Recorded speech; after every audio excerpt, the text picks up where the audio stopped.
Hi అండి. Welcome to diyas home and kitchen. మిరియాల చారు ఏ విధంగా చేసుకోవాలో ఈ వీడియోలో చూసేద్దాం. దీనికోసం ఒక నిమ్మకాయ సైజ్ అంతా చింతపండును ఒక బౌల్‌లో తీసుకొని నానబెట్టుకోవాలి. ఇలా ఒక అరగంట ముందు నానబెట్టుకోవడం వలన చింతపండు నుండి గుజ్జు బాగా వస్తుంది. దీనిని బాగా కలుపుకొని చింతపండు నుండి గుజ్జు మొత్తం వేరేలాగా వాటర్ పోసుకోవాలి. ఇలా చింతపండు నుండి వేరు చేసిన నీళ్ళను ఒక బౌల్‌లో సెపరేట్‌గా తీసుకోవాలి. జలుబు, దగ్గు ఉన్నప్పుడు ఇలా ప్రిపేర్ చేసుకునే మిరియాల చారు రైస్‌తో తిన్నట్లయితే గొంతుకు చాలా రిలాక్స్‌గా ఉంటుంది. వీడియోలో చూపించిన విధంగా మిగిలిపోయిన చింతపండులో ఇంకాస్త వాటర్ పోసుకొని దాని నుండి కూడా మనం చింతపండు రసాన్ని తీసుకొని అదే బౌల్‌లోకి షిఫ్ట్ చేసుకోవాలి. ఇదే విధంగా మీరు చింతపండు క్వాంటిటీ ఎక్కువ తీసుకున్నట్లయితే 2, 3 టైమ్స్ వాటర్ పోసుకొని దాని నుండి చింతరసాన్ని తీసి ఆ బౌల్‌లోకి పోసుకోవాలి. మిరియాల చారు ఎంత పల్చగా చేసుకుంటే అంత టేస్టీగా ఉంటుంది.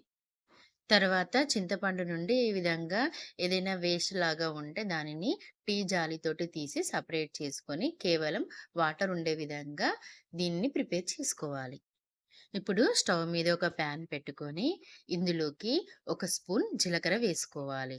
తరువాత ఇందులోకి అదే స్పూన్ తోటి మిరియాలు ఒక స్పూన్ వేసుకోవాలి. ఒక స్పూన్ ధనియాలు వేసుకోవాలి. వీటన్నింటిని ఒకసారి బాగా కలుపుకోవాలి.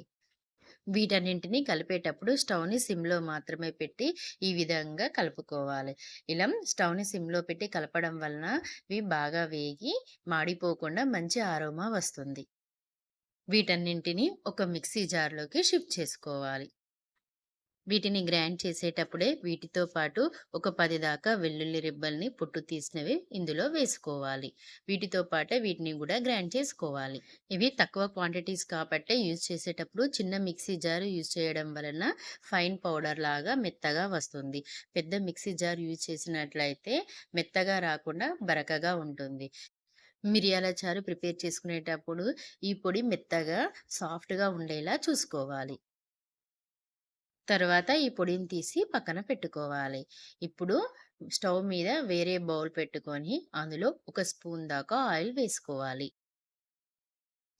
తర్వాత ఇందులోకి 5 లేదా 6 పండిన టమాటాలని చిన్న చిన్నగా కట్ చేసుకొని ఈ ఆయిల్‌లో వేసుకొని బాగా కలుపుకోవాలి. స్టవ్‌ని మీడియం ఫ్లేమ్‌లో పెట్టి వీటిని బాగా ఉడకడానికి కాసేపు మూత పెట్టి వదిలేయాలి.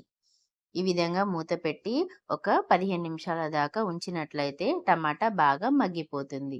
ఇప్పుడు మూత తీసి చూసినట్లయితే ఈ విధంగా బాగా ఉడికినట్టు కనిపిస్తుంది. ఇప్పుడు దీనిని వేరే మిక్సీ బౌల్‌లోకి షిఫ్ట్ చేసుకోవాలి. తర్వాత దీనంతటిని ఒక మెత్తటి మిశ్రమంలాగా, పేస్ట్‌లాగా బాగా గ్రైండ్ చేసుకోవాలి. ముందే చెప్పినట్టు టమాటాల క్వాంటిటీని బట్టి మిక్సీ జార్‌ని తీసుకోవాలి. పెద్ద మిక్సీ జార్ కంటే 4, 5 టమాటాల కోసం చిన్న మిక్సీ జార్ తీసుకున్నట్లయితే ఈ విధంగా చక్కగా పేస్ట్‌లాగా వస్తుంది. ఈ విధంగా వచ్చిన పేస్ట్‌ని పక్కన పెట్టుకోవాలి. ఇంతకుముందు టమాటాలు ఉడికించిన బౌల్‌లోనే ఒక స్పూన్ దాకా ఆయిల్ వేసుకోవాలి. తర్వాత ఒక పావు స్పూన్ దాకా ఆవాలు వేసుకోవాలి. నెక్స్ట్ ఇందులో పావు స్పూన్ జీలకర్ర వేసుకోవాలి. ఇందులోనే 2 ఎండుమిర్చి వేసుకోవాలి. వీటన్నింటిని వేసేటప్పుడు స్టవ్‌ని సిమ్‌లో పెట్టుకోవాలి. లేకపోతే పోపు మొత్తం పైకి చిల్లుతుంది. ఇందులోనే 2 పచ్చిమిర్చి వేసుకోవాలి. ఇప్పుడు వీటన్నింటిని ఒకసారి బాగా కలుపుకోవాలి. పచ్చిమిర్చి కాస్త వేగనివ్వాలి. పచ్చిమిర్చి వేగిన తర్వాత ఇందులో కొంచెం ఇంగువ వేసుకోవాలి. ఏ రసంలోకి అయినా మనము పోపు వేసేటప్పుడు ఇంగువ వేసినట్లయితే రుచి మరింత పెరుగుతుంది. ఇందులోకి చిన్న చిన్నగా కట్ చేసుకున్న ఒక ఆనియన్ వేసుకోవాలి. ఈ ఆనియన్ కాస్త పెద్ద సైజు ఆనియన్స్ తీసుకోవాలి. ఇందులో పావు స్పూన్ పసుపు వేసుకోవాలి. ఇందులోనే కొద్దిగా అంటే 2 రెమ్మల కరివేపాకు వేసుకోవాలి. ఆనియన్స్‌ని ఈ విధంగానే కాకుండా పొడుగ్గా కూడా కట్ చేసుకోవచ్చు. మనకు నచ్చిన విధంగా కట్ చేసుకొని, రుచికి తగినంత సాల్ట్ వేసుకోవాలి. ఇప్పుడు ఇందులో 4 లేదా 5 పుదీనా ఆకులు వేసుకొని దీనంతటిని మరొకసారి కలుపుకోవాలి. ఇలా పదే పదే కలపడం వలన పోపు వాటికి బాగా పడుతుంది. తర్వాత మనం ముందుగా పేస్ట్ చేసుకున్న టమాటాని మొత్తం ఇందులో వేసుకోవాలి. ఒకవేళ మీకు టమాటాలను ఈ విధంగా పేస్ట్ చేసుకోవడం ఇష్టం లేకపోతే డైరెక్ట్‌గా చిన్న చిన్నగా కట్ చేసుకున్న టమాటాలను ఈ ఆయిల్‌లో వేసుకొని వాటిని బాగా మగ్గేంత వరకు ఉంచుకోవాలి.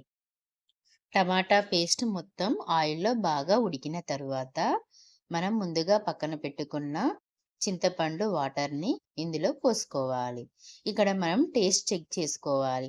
ఒకవేళ మనకు పుల్లగా అనిపించినట్లయితే ఇంకాస్త వాటర్ అందులో యాడ్ చేసుకోవాలి. ముందుగానే చెప్పాను కదండీ! మిరియాల చారు చాలా పల్చగా ఉండాలి అని. దానికి తగ్గట్టుగా ఈ విధంగా కన్సిస్టెన్సీ చూసుకుంటూ మనం వాటర్ యాడ్ చేసుకోవాలి. లాస్ట్‌లో ముందుగా మనము గ్రైండ్ చేసి పక్కన పెట్టుకున్న మిరియాల పొడిని ఇందులో వేసుకోవాలి.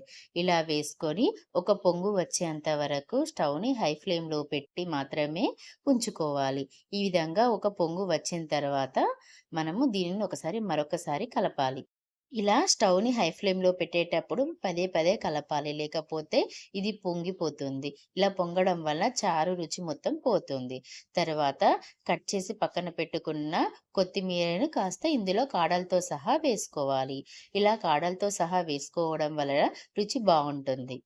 కొత్తిమీర వేసిన వెంటనే స్టవ్‌ని ఆఫ్ చేయకుండా కాసేపు ఉండనివ్వాలి. ఇలా ఉంచడం వలన మిరియాల పొడి, కొత్తిమీర ఫ్లేవర్ మొత్తం టమాటా పేస్ట్‌కి, చింతపండు రసానికి పట్టి మంచి ఫ్లేవర్ వస్తుంది. మీకిది మరింత కాస్త పల్చగా కావాలంటే ఇందులో వాటర్ పోసుకోవాలి. ఇంతేనండి, టేస్టీ మిరియాల చారు చేసుకోవడం చాలా సులువు. మీరు కూడా ట్రై చేసి ఏ విధంగా వచ్చిందో